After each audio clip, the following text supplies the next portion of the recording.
بسم اللہ الرحمن الرحیم۔ مکہ کے مشرکین نے دو یہودی عالموں کے پاس اپنے آدمی بھیجے۔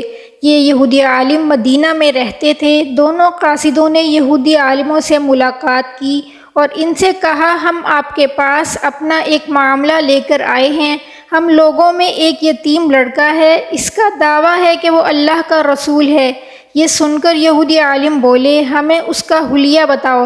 قاصدوں نے نبی اکرم صلی اللہ علیہ وسلم کا حلیہ بتایا تو انہوں نے پوچھا، تم لوگوں میں سے کن لوگوں نے ان کی پیروی کی ہے؟ انہوں نے جواب دیا کہ کم درجے کے لوگوں نے۔ اب انہوں نے کہا، تم جا کر ان سے 3 سوال کرو۔ اگر انہوں نے ان 3 سوالات کے جوابات دے دیے تو وہ اللہ کے نبی ہیں، اور اگر جواب نہ دے سکے تو پھر سمجھ لینا کہ اس کا دعویٰ جھوٹا ہے۔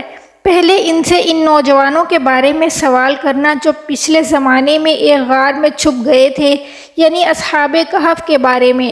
ان کا کیا واقعہ تھا اس کے بارے میں پوچھنا، اس لیے کہ ان کا واقعہ نہایت عجیب و غریب ہے۔ ہماری پرانی کتابوں کے علاوہ اس واقعے کا ذکر کہیں نہیں ملتا۔ اگر وہ نبی ہیں تو اللہ تعالیٰ کی طرف سے خبر پا کر ان کے بارے میں بتا دیں گے، ورنہ نہیں بتا سکیں گے۔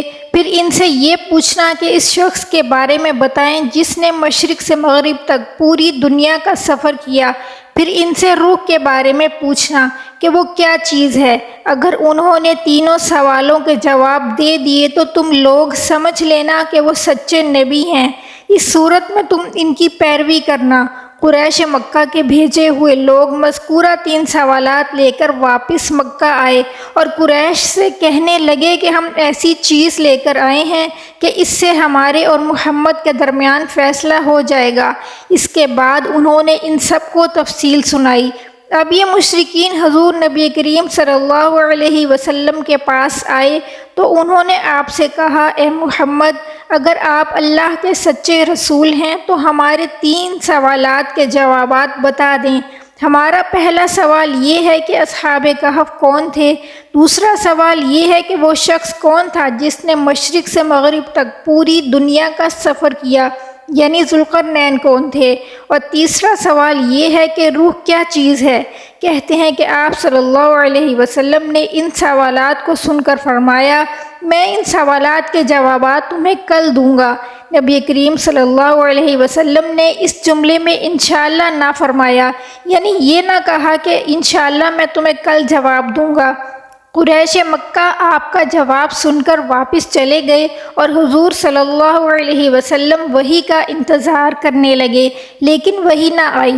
دوسرے دن وہ لوگ آ گئے، آپ انہیں کوئی جواب نہ دے سکے۔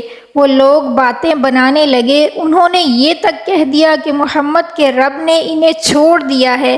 ان لوگوں میں ابو لہب کی بیوی جمیل بھی تھی۔ اس نے بھی یہ الفاظ کہے کہ میں دیکھتی ہوں کہ تمہارے رب نے تمہیں چھوڑ دیا ہے اور تم سے ناراض ہو گیا ہے۔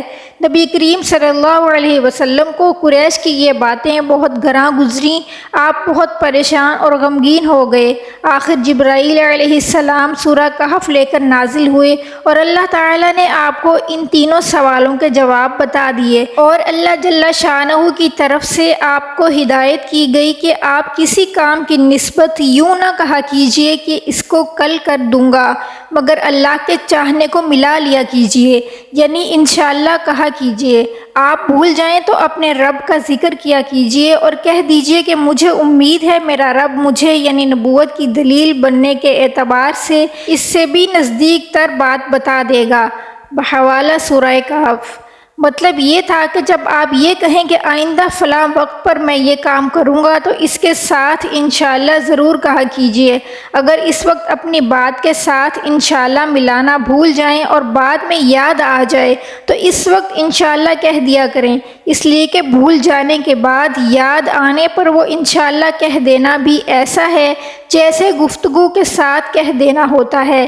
اس موقع پر وحی میں دیر اسی بنا پر ہوئی تھی کہ آپ نے انشاءاللہ نہیں کہا تھا۔ جب جبرائیل علیہ السلام سورہ کہف لے کر آئے تو آپ نے ان سے پوچھا، جبرائیل تم اتنی مدت میرے پاس آنے سے رکے رہے؟ اس سے تشویش پیدا ہونے لگی تھی۔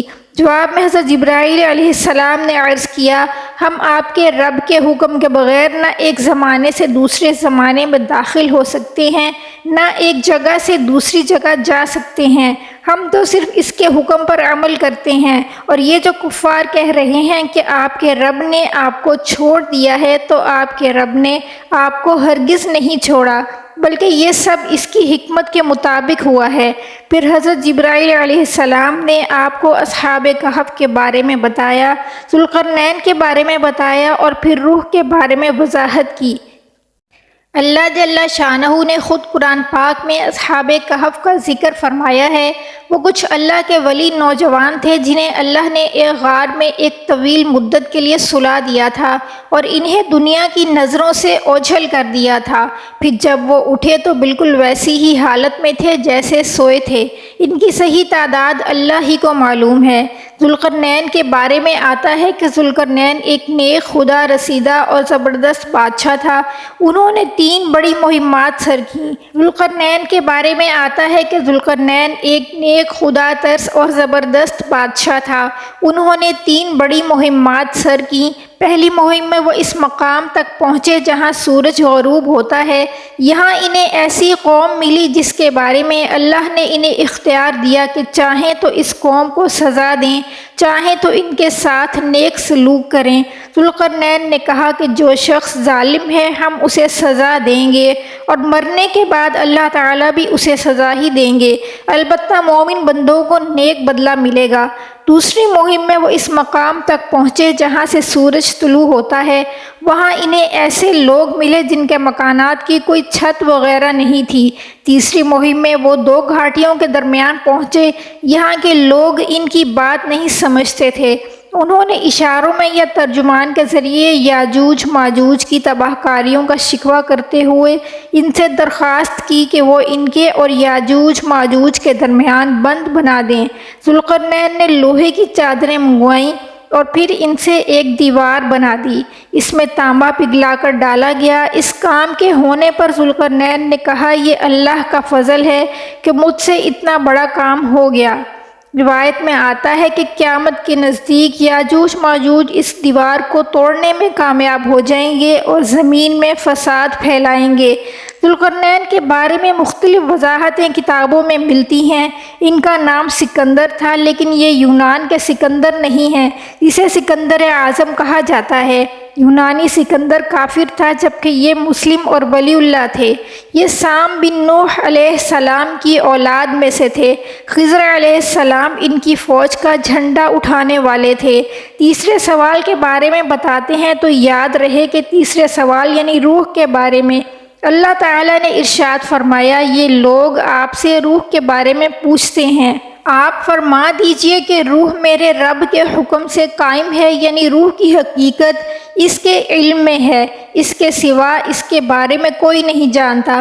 روح کے بارے میں یہودیوں کی کتابوں میں بھی بالکل یہی بات درج تھی کہ روح اللہ کے حکم سے قائم ہے، اس کا علم اللہ ہی کے پاس ہے اور اس نے اپنے سوا کسی کو نہیں دیا۔